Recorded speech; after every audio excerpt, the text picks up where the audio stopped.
Blueberry Yum Yum is a classic southern icebox dessert. No actual cooking involved if you use canned blueberry pie filling. I'll show you how to make it from scratch if you want, but in Brenda's house, we do it her way. My friend Brenda Tsavatewa is famous for her blueberry Yum Yum.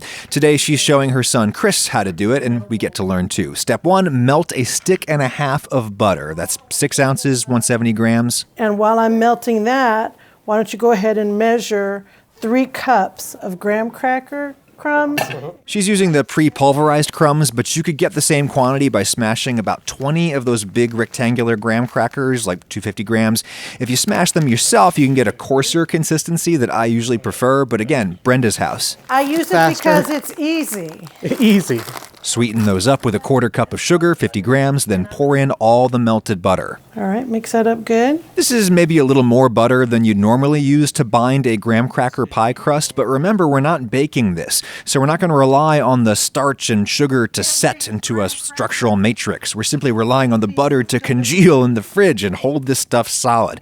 It'll look like wet sand at this stage. Then you just set aside 1 big scoop of it, maybe 1/3 of a cup for later. Put it in here. Okay. This is for your topping? For the topping. This is for your sprinkle topping? Then the bulk of those crumbs go into the dish. She's got like a 9 by 13 inch dish there, but again, because there's no baking, you don't have to worry about like, oh, if my dish is too small, then the surface to mass ratio will be too low and the outside will burn before the inside is cooked. It's just going in the fridge. It can be any dimension. You could do little individual ones. The one thing you probably want to be sure to do is press the crumb into the dish. This will make it set solid. And here's part of the reason why you want it to be really pat down hard. Yeah. Is because when you get ready to spread that whipped cream on there, when you're spreading on loose things, you're going to get all that crumble. So make sure it's nice. See how that is right there? To that end, the dish with the crust in it goes into the fridge to chill while we get the other layers ready. Open up 2 8-ounce blocks of cream cheese, 1 pound, 453 grams. You know, the hardest part of this recipe is remembering to keep your cream cheese out to soften. Cream cheese is often packaged in aluminum foil to prevent oxidation, and you can't put metal in the microwave. You could unwrap it and nuke it at very low power to soften it. It just has to be soft so you can beat in 1 cup of sugar, 200 grams, just until smooth. That looks pretty good. Does that look good? Yeah. Here, we need to get your little spatula and scoop down the sides and push them in the middle. Time now for the whipped cream. Brenda has a chilled bowl in the freezer. Cream whips faster if it's really cold. I think that matters a lot more if you're whipping it by hand with a whisk. 2 cups of cream, a pint, half a liter, plus a 1/4 cup of powdered sugar, 40 grams maybe. You can use granulated sugar, but powdered grains are less sharp, less likely to pop your bubbles, and the little bit of starch in powdered sugar helps stabilize the foam. Okay, so that's not a soft peak, that's still liquidy. Give it another minute. The problem with whipped cream is that if you take it too far, all of a sudden it bunches up and gets a texture like cottage cheese. It still tastes okay, but it doesn't look pretty. So Brenda just takes it to very conservative soft peaks because there's still more whipping to come. She drops in the cream cheese mixture. Just a little bit. You don't want big old globs, just...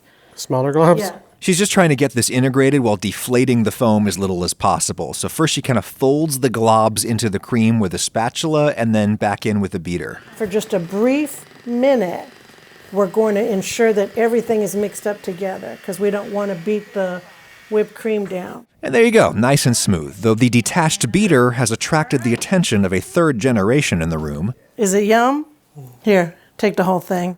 Now the chilled crust comes out of the fridge and you drop about half the cream mixture down in dollops. You want to be able to spread it to a thin layer with as few strokes as possible. If you're too rough with the spatula, You're going to get all these crumbles up in the middle of the mixture. You don't. It'll eventually get in the mixture. It'll all be mixed in my belly. time now for the blueberries. 2 21-ounce cans of blueberry pie filling, a little over 1 kilo total. You can make it yourself, but this is a recipe for people living in the real world, the kind of people for whom the sponsor of this video is a big help, HelloFresh. Let me thank them for a sec.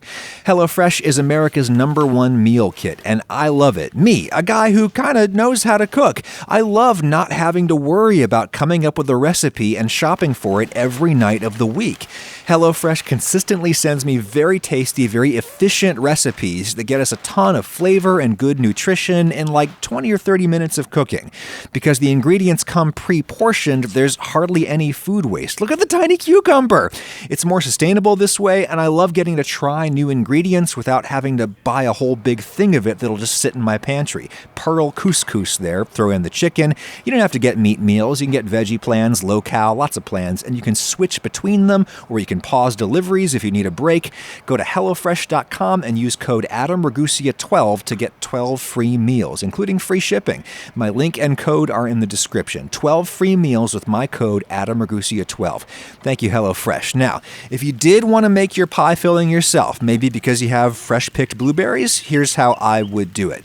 Like 3 pints of blueberries in a pot, about a kilo. Dump in a cup of sugar, 200 grams, heat on high, and if you stir this, the heat and the sugar will break these down, but you can accelerate the process by mashing them a bit. That's just a potato masher. Bring everything to a boil and cook until the berries have just started to break apart and kind of visibly melt into that solution. I still think you want big chunks. To thicken this, you'd want at least a quarter cup of starch, at least 30 grams, maybe twice as much if you want a really solid set consistency. And I'm just dissolving it in the minimum amount of water necessary. When it's a thick slurry like this, it's very easy to break up any remaining lumps with your finger or just by shaking it real hard. Then you got to stir constantly as you drizzle it into the boiling liquid. If you just dump it in, you'll get this giant glob of starch gel that you can't dissolve. It should visibly thicken right away, but it'll thicken more as it cools. For me, blueberry yum yum is better if there's a little more acidity in the fruit to cut the richness. So I'm juicing in some lemon to taste. The acid will break down the cornstarch a bit as this sits in the fridge over time. If that bothers you, if you really want that very firm consistency plus a lot of acidity, I'd go with a pie thickener like Clear Gel. That's a modified starch that you can buy. I might also play with some spices. Christmassy spices like cloves and cinnamon go great with blueberries. And here's how it looks after it's chilled. You want to spread it on the yum yum when it's chilled. But again, Brenda's house, Brenda's rules. 2 cans. Okay, so you're going to spread it all the way. Yep, Then it's time to drop on the rest of the cream. And this can be tricky to do without smearing the layers together. When you glob it, you want to glob and roll. Kind of like glob and roll. Okay, just keep a little bit in that bowl like that because you might need it to fix your errors. With this kind of thing, I find it always helps to just kind of pull with the spatula in one direction, swipe the cream over. You see what I said about keep a little bit to fix your... I guess it doesn't really matter because once you put graham crackers on... Yeah, these will make just about anything look pretty. That's the scoop of crust that we reserved from before. Dust that on, and then all 3 generations were kind enough to plop on those fresh blueberries that I picked. But you could put any fruit on there, maybe something more acidic to balance the sweet canned filling. And you could eat that right now, but the layers would not hold together at all. It would scoop into a homogeneous blob. Chill it for a few hours, and it'll scoop real clean like that. In our family, This is the edge. we have those that just want the crust, others that want the blueberries, and others that Those want like the just the yum yum yum. yum. So, we can make everybody happy. We grew up very poor, food stamps and Commodity food. commodity foods. The word commodity in this context means these giant generic processed foods that the U.S. government buys to subsidize agribusinesses and then turns around and gives to people on food assistance. So when you're poor, you had to work with what you had with commodities and food stamps. And this is one of those, like it looks like an expensive dessert, it tastes like an expensive dessert, but it doesn't cost hardly anything. You could use the commodity crackers. You had to buy the blueberry filling, of course, and cream cheese, but Dream Whip was like $1 a box. So, yummy. Yummy. Yum, yum. Damn right, yum yum.